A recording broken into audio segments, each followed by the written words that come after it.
Hello बच्चों, सुप्रभात। कैसे हो बच्चों? अच्छे होंगे। बेटा, हमने क्या सीखा था, क्या समझा था? हमने शब्द रचना में उपसर्ग और प्रत्यय, ये दोनों हमने शब्द रचना में, यानी शब्द निर्माण किस किस से होते हैं? उपसर्ग से, प्रत्यय से और अब समास से। आज हम क्या पढ़ते हैं? समास पढ़ते हैं। क्या पढ़ते हैं आज हम? समास पढ़ते हैं। समास क्या होता है? समास होता है, समास का अर्थ है समास में दो या दो से अधिक शब्दों का मेल। दो या दो से अधिक शब्दों का मेल। फोकस। जैसे घोड़ा प्लस सवार, घोड़ा प्लस सवार, घुड़सवार। बैल प्लस गाड़ी, बैलगाड़ी। तो ये हमारा क्या है? समास। दो या दो से अधिक शब्दों का मेल, दो शब्दों का, जैसे घोड़ा और सवार, दो शब्द हुए ये, और इसका मेल ये घुड़सवार हुआ। बैल प्लस गाड़ी, बैलगाड़ी, दो शब्द ये हुए, तो ये हमारे क्या हुए? बैलगाड़ी। तो ये हमारा शब्दों का मेल हुआ है। समास की परिभाषा क्या है? समास की परिभाषा है हमारी परस्पर संबंध रखने वाले, परस्पर एक दूसरे से संबंध रखने वाले दो या दो से अधिक शब्दों या पदों को मिलाकर शब्द बनाने की क्रिया को हम समास कहते हैं। क्या कहते हैं? समास कहते हैं। क्या? शब्द बनाने की क्रिया को हम, जो दो पदों को मिलाकर शब्द बनाया जाता है, उस बनाने की क्रिया को हम समास कहते हैं। अब ये पद क्या है? जो ये पद लिखा है, शब्दों या पदों को पद होता है कोई भी शब्द, जब हम कोई भी शब्द होता है, कोई भी शब्द जब वाक्य या समूह में प्रयुक्त होता है, उसको हम पद कहते हैं।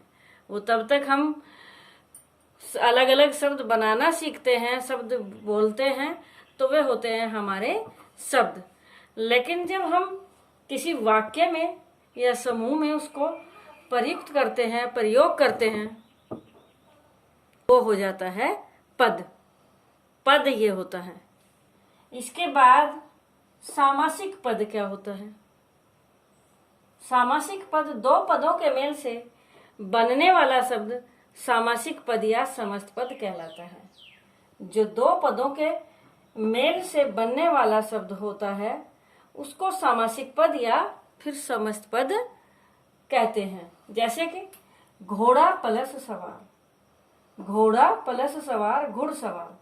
अब घोड़ा पद हो गया, सवार पद, घुड़सवार सामासिक पद हो गया। घोड़ा पद है और सवार पद है, क्योंकि ये दोनों पद जोड़े गए हैं, तो ये दोनों पद और दोनों पद मिलाकर ये बन गया सामासिक पद।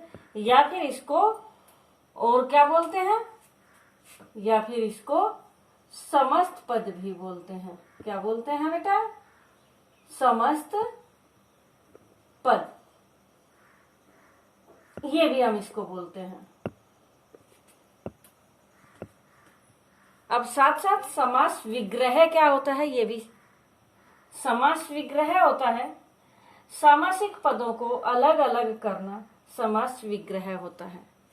जो सामासिक पद है हमारा, समस्त पद है, इसको अलग अलग करते हैं, अलग अलग करने की क्रिया को समास विग्रह कहते हैं। कैसे? हिमालय, हिमालय, हिम का आल्य, हिम का आल्य। अब ये हिमालय हमारा सामासिक पद है। हिमालय क्या है? सामासिक पद है। और हिम का आल्य समास विग्रह है इसका। हिम का आल्य, यह है हमारा समास विग्रह। हिम प्लस आल्य क्यों नहीं किया? क्योंकि हिम प्लस आल्य होता है, ये तो मैंने केवल ये बताया है कि ये दो इस तरह शब्द जोड़े जाते हैं, दो पद जोड़े जाते हैं समास में। लेकिन विग्रह इसका, ये समास विग्रह क्या होता है इसका? हिम का आल्य, ये विग्रह होता है। अब संधि और समास में अंतर क्या है हमारा? संधि और समास में अंतर क्या है पहले ये समझ लें, उसके बाद समास के भेद और समास में समझाऊंगे। ठीक है बेटा? तो ये हो गए हमारे, यहां तक समझ आ गया ना। अब ले लेते हैं हम संधि और समास में अंतर। समास में अंतर क्या है दोनों में?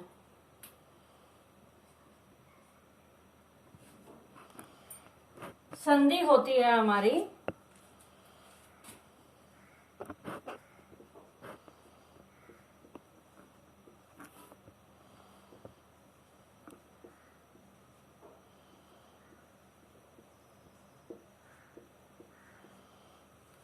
संधि का अर्थ है हमारा,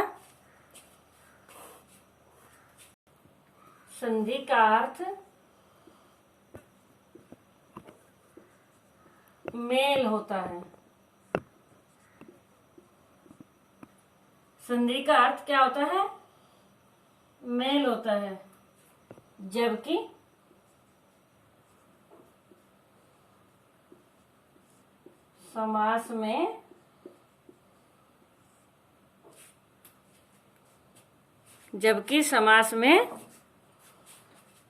का अर्थ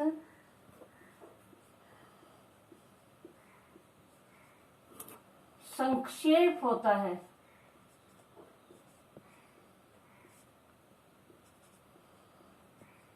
समास का अर्थ क्या होता है हमारा? संक्षेप होता है।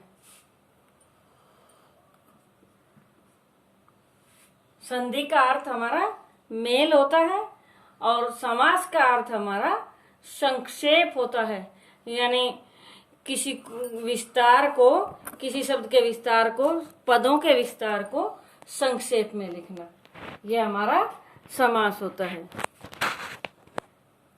संधि वर्णों के मेल को कहते हैं। संधि क्या कहते हैं? वर्णों के मेल को कहते हैं।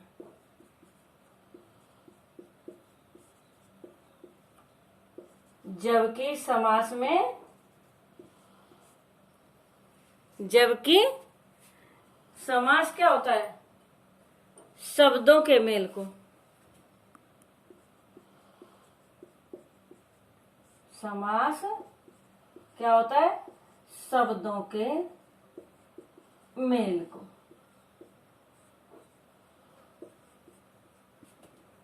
वर्णों का मेल वर्णों के मेल को कहते हैं और समास शब्दों के मेल को कहते हैं। क्या समझ में आया ना? संधि का अर्थ मेल होता है, मिलना होता है, मिलाना होता है। समास का अर्थ संक्षेप होता है। संधि वर्णों के मेल को कहते हैं, जो दो वर्ण मिलते हैं उसमें जो परिवर्तन आता है। और समास में, समास को यानी शब्दों के मेल को कहते हैं। जो शब्दों का मेल होता है उसमें शब्द चेंज भी हो सकते हैं और नहीं भी हो सकते हैं।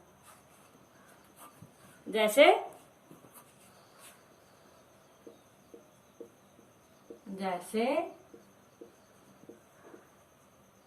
ये है हमारी इधर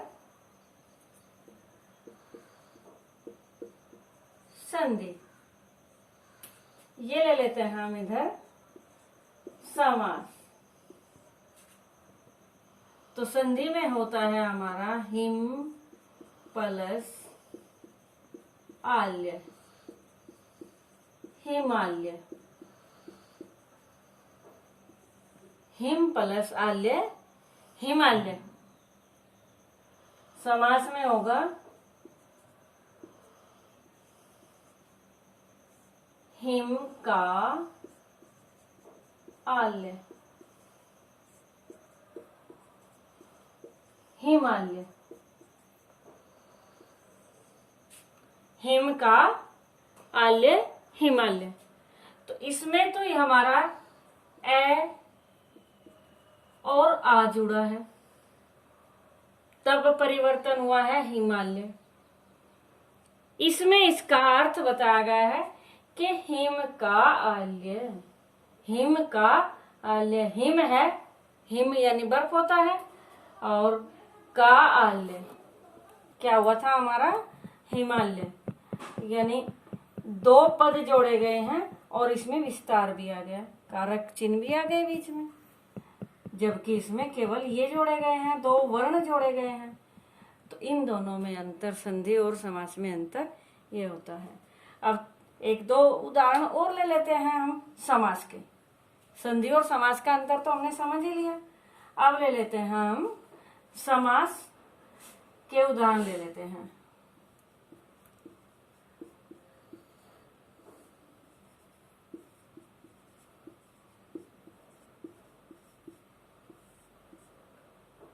समास के उदाहरण हमने लिए क्या,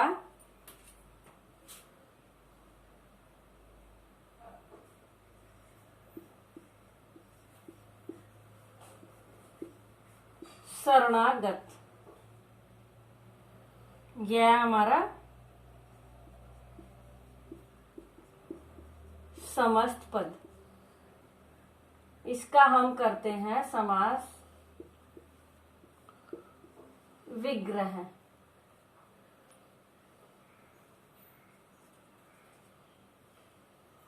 समास विग्रह हमारा इसका क्या होगा, शरण को आगत,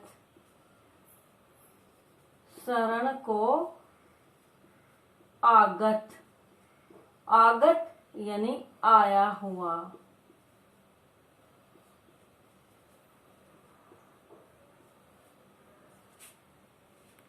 शरणागत क्या हुआ हमारा, शरण को आगत यानी शरण को आया हुआ। तो ये हमारा इस समास विग्रह होता है। क्या होता है हमारा समास विग्रह। अब इसी तरह दूसरा ले लेते हैं,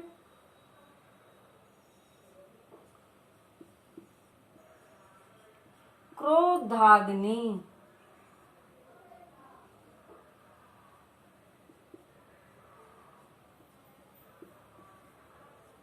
क्रोध रूपी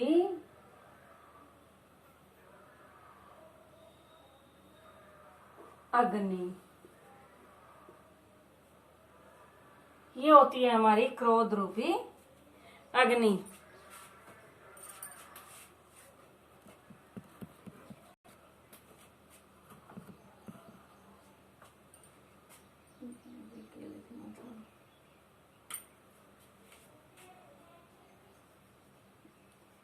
कमल नैन, कमल नैन, कमल के समान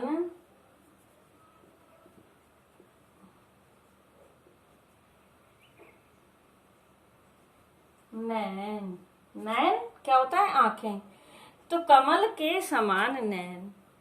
अब इसमें देखो शरण को आगत आया है, क्रोध, क्रोधाग्नि, क्रोध रूपी अग्नि, कमल नैन, कमल के समान नैन। अब इसमें के समान आ गया, इसमें रूपी आ गया, इसमें को आ गया। तो इस तरह हमारे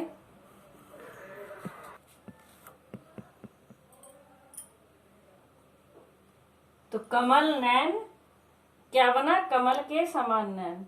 तो इसमें क्या आया, समान आया, इसमें रूपी आया, इसमें को आया। तो इस तरह हमारे अलग अलग समास हैं। समास के भेद, किसी में रूपी आता है तो किसी में समान आता है, तो किसी में को में आदि आता है, तो किसी में इससे भी यानी के समाहार आता है, समूह आता है। तो ये इस तरह किसी में और आता है।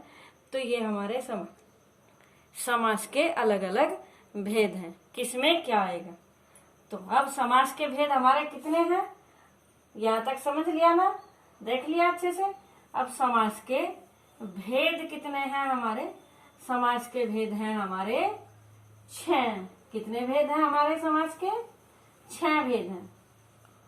6 भेद, पहला है हमारा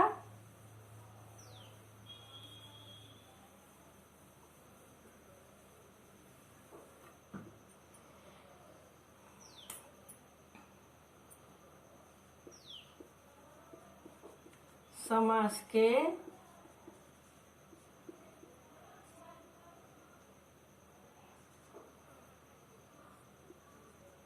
छह भेद होते हैं।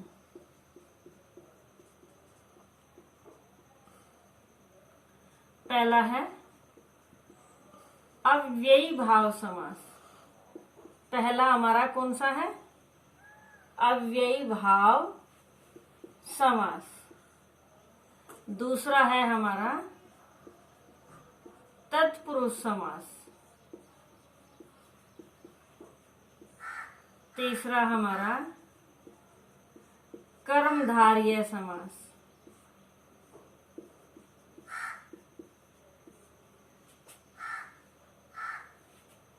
चौथा हमारा द्विगु समास। पांचवा बहुव्रीहि समास।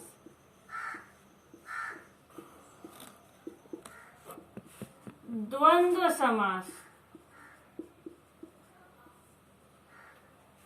ये 6 समास होते हैं। समास के 6 भेद होते हैं।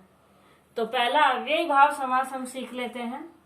अव्ययी भाव समास, इससे पहले एक बार एक चीज और मैं बता दूं, जो ये पद होते हैं हिम और आल्य का भी ले लेते हैं, हिमालय। तो ये जो पद होते हैं हमारे, तो ये पद तो हमने सीखे, लेकिन पद में ये हमारा पूर्व पद होता है। ये हमारा पूर्व पद होता है। ये पहले वाला जो होता है, ये वाला, ये है पूर्व पद, और ये है हमारा उत्तर पद। ये हमारा क्या है? उत्तर पद। ये पूर्व पद पहला, और ये लास्ट वाला होता है हमारा उत्तर पद। और ये है ही क्या? ये हमारा समस्त पद है।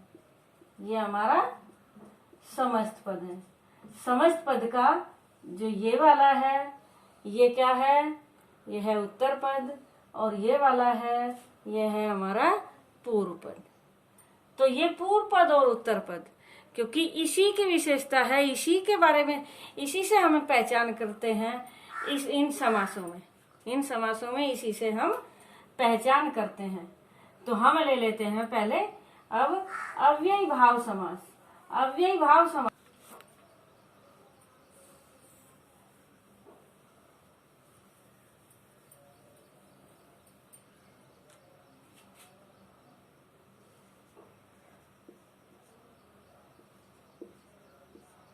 पूर्व पद अव्यय होता है। जिसका पूर्व पद अव्यय होता है, वो हमारा अव्ययी भाव समास होता है। जिसका पूर्व पद अव्यय होता है तथा उत्तर पद भी मिलकर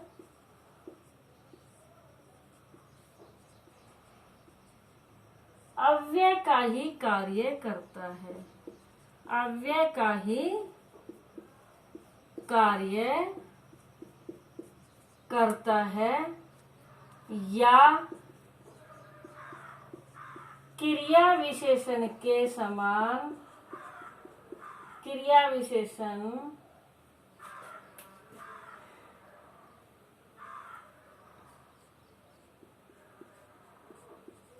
की भांति कार्य करता है। हमारा की भांति कार्य करता है,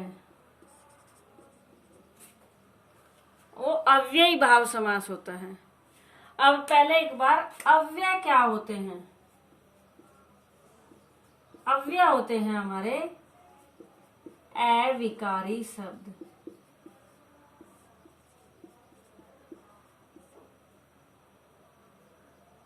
अव्यय क्या होते हैं?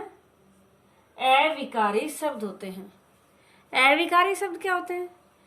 शब्द दो तरह के शब्द पढ़े ना, विकारी शब्द और अविकारी शब्द। विकारी शब्द तो होते हैं, विकारी शब्द कौन से होते हैं हमारे? विकारी होते हैं जिनमें परिवर्तन होता है लिंग, वचन, कारक, पुरुष के अनुसार। लिंग, वचन, कारक और पुरुष के अनुसार उसमें परिवर्तन होता है, वे होते हैं हम विकारी शब्द होते हैं वे हमारे। और अविकारी होते हैं कि जिनमें लिंग, वचन, कारक और पुरुष के अनुसार कोई परिवर्तन नहीं होता है। जैसे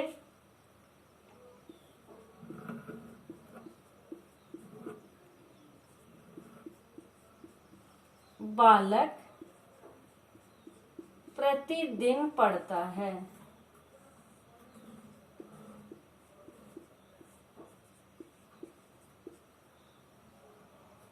अब बालक प्रतिदिन पढ़ता है, तो उदाहरण ही लेते हैं, तब पढ़ते हैं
बालक ने प्रतिदिन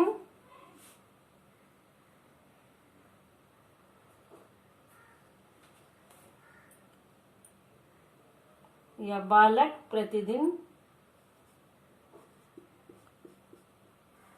पढ़ता रहता है। तो अब यहाँ ये देखो, हर बार प्रतिदिन वही का वही है, प्रतिदिन वही का वही है, तो ये हमारा अविकारी शब्द है। अब यहाँ बालक, बालकों, बालिका, या यहाँ ये सभी बालक भी हो सकता था, या बालकों ने भी हो सकता था। तो इसी तरह पढ़ता है, यहाँ पढ़ा, यहाँ पढ़ता रहता है, तो क्रिया में भी चेंज हुआ, संज्ञा शब्दों में भी चेंज हुआ। तो हमारे इस तरह संज्ञा में सर्वनाम और विशेषण और क्रिया, इनमें चेंज होता है। संज्ञा, सर्वनाम, विशेषण और क्रियाओं में इनमें चेंज होता है, परिवर्तन होता है। लेकिन जो हमारे अविकारी शब्द हैं, अविकारी शब्द हैं हमारे कौन कौन से? क्रिया विशेषण, समुच्चय बोधक अव्यय, संबंध बोधक अव्यय, विस्मय आदि बोधक अव्यय, ये चार हमारे होते हैं। इसमें आते हैं क्रिया विशेषण की भांति, जैसे प्रतिदिन तो लिया ही है, धीरे धीरे। अब वह धीरे धीरे चलता है, वह धीरे धीरे चलती है, वे सब धीरे धीरे चलते हैं। तो धीरे धीरे में कोई चेंज नहीं हुआ, वह में वह, वे और चलता है, चलती है, चलते हैं, तो इसमें चेंज हुआ। तो ये इस तरह के हमारे क्रिया विशेषण में कोई चेंज नहीं होता। अब इसी तरह सीता और गीता, सीता और गीता, राम और श्याम, लिंग पुल्लिंग है या स्त्रीलिंग है, लेकिन और में कोई चेंज नहीं हुआ है। संबंध बोधक में भी के सामने पेड़ है, उसके सामने पेड़ है, तो इसमें भी कोई के सामने वगैरह में भी चेंज नहीं होता। वाह वाह, शाबाश, शाबाश बेटी, शाबाश बेटा। तो इस तरह उसमें भी कोई चेंज नहीं होता।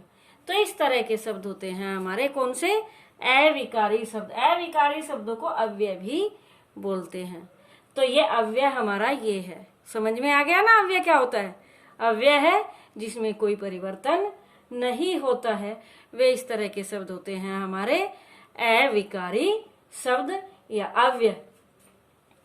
तो पूर्व पद अव्यय होता है तथा उत्तर पद भी मिलकर अव्यय का ही कार्य करता है या क्रिया विशेषण की भांति कार्य करता है, उसको हम अव्ययी भाव समास कहते हैं। उसको हम क्या कहते हैं, अव्ययी भाव समास कहते हैं।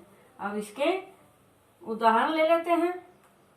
कार्य करता है उसे हम क्या कहते हैं, अव्ययी भाव समास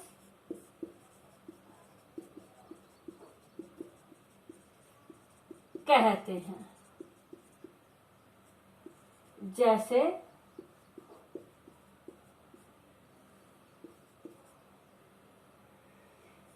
समस्त पद और समास विग्रह।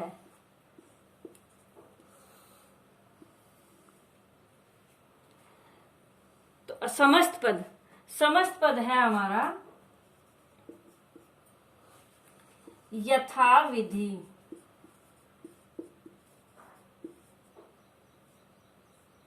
यथाविधि। इसका विग्रह होता है विधि के अनुसार, विधि के अनुसार। यथा मीन्स अनुसार होता है, लेकिन यथाविधि विधि के अनुसार। यथाविधि जो वाक्य शब्द है, समस्त पद है, विधि के अनुसार कार्य करो। अरे बच्चों, विधि के अनुसार कार्य करो यानी यथाविधि कार्य करो। अरे छात्रों, यथाविधि कार्य करो, यथाविधि यज्ञ करो, विधि के अनुसार यज्ञ करो, विधि के यथाविधि व्रत करो, उपवास करो। तो ये एक वचन हो या बहुवचन हो, स्त्रीलिंग हो या पुल्लिंग हो, तो ये यथाविधि चेंज नहीं होता है। तो पहला पद तो इसका अव्यय था ही, लेकिन विधि भी इसमें मिला दिया, तो ये हुआ हमारा अव्ययी भाव समास। अव्यय का ये कार्य करता है। दोनों पद मिलकर, पूर्व पद और उत्तर पद मिलकर हमारा ये क्या कार्य करता है, ये अव्यय का कार्य करता है। तो ये होता है हमारा कौन सा, अव्ययी भाव समास। विग्रह इसका होता है विधि के अनुसार।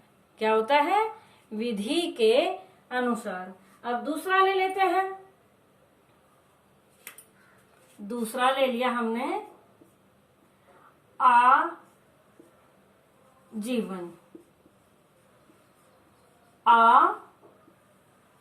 आजीवन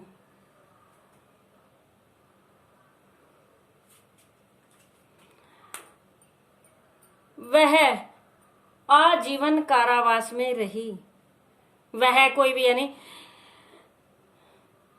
सीता आजीवन कारावास में रही और वासुदेव आजीवन कारावास में रहे या कारावास में रहा। तो आजीवन में कोई चेंज नहीं हुआ, आजीवन में कोई चेंज नहीं हुआ। तो ये आ अव्यय और जीवन मिलाया तो ये हुआ हमारा होता है जीवन भर विग्रह होता है। तो ये क्या होता है हमारा अव्ययी भाव समास। जीवन भर, आजीवन का समास विग्रह होता है हमारा जीवन भर। तो ये अव्यय का कार्य करता है, यानी लिंग वचन कारक के अनुसार इसमें कोई चेंज नहीं आता है, न इसमें न इसमें। तो ये हमारे कौन से होते हैं, अव्ययी भाव समास होते हैं। बेटा कौन से समास होते हैं, ये हमारे अव्ययी भाव समास होते हैं। इसके बाद होते हैं हमारा प्रतिदिन ही लेते हैं हम। प्रतिदिन, प्रतिदिन प्रतिदिन का अर्थ क्या होता है? प्रत्येक दिन, हर दिन। तो इसका विग्रह होगा हमारा प्रत्येक दिन, ये विग्रह होगा। तो इसका बताया था लिंग वचन कारक के अनुसार कोई चेंज नहीं होता। अब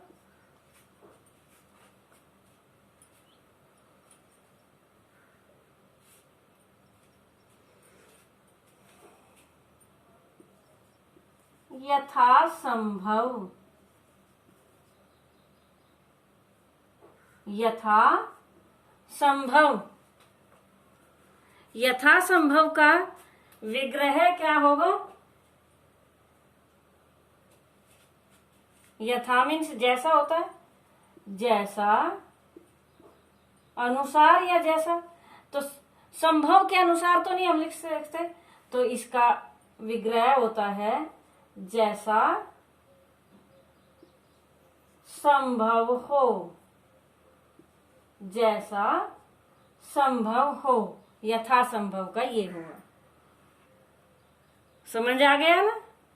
तो ये हमारे अव्यय का कार्य करते हैं, जिनका पहला पद हमारा क्या होता है? जो पूर्व पद है ये हमारा अव्यय होता है, लेकिन ये उत्तर पद भी मिलकर अव्यय का ही कार्य करता है। तो या क्रिया विशेषण की भांति कार्य करता है। तो ये हमारे होते हैं अव्ययी भाव समास। एक और उदाहरण ले लेते हैं, रातों रात।